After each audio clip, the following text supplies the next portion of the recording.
Z teba nikdy nič nebude. Nula ako ty nemôže nič dosiahnuť.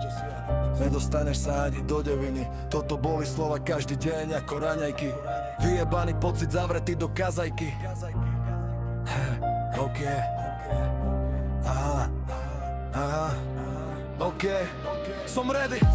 Sklopená hlava, kroky pred. Už nebudem jebko, už nebudem vred. Povedal si pred tým, ako zdvihol hlavu, pohľadil mamu, pozrel sa na ňu a povedal: mama, teraz musíš ostať chvíľu sama.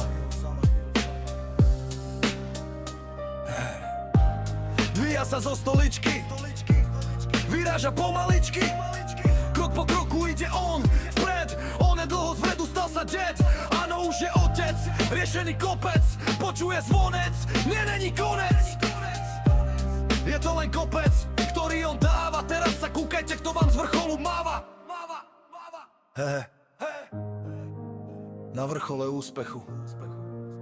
Našiel si ženu, má syna, už není svinia. Toto je jeho skutočné bohatstvo.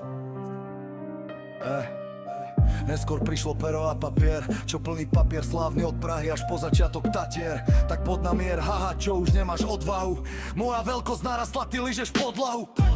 Z obyčajného veľká hviezda vracia sa tam, kde vyletel z hniezda. Klope na dvere, otvorí mama.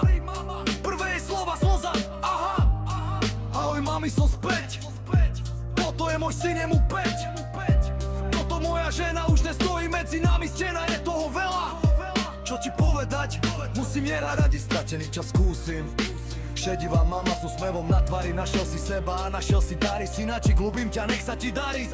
Toto je koniec príbehu jebka. Našiel šťastie, skončila debka. Pozorne počúvaj, tento som ticho šepka.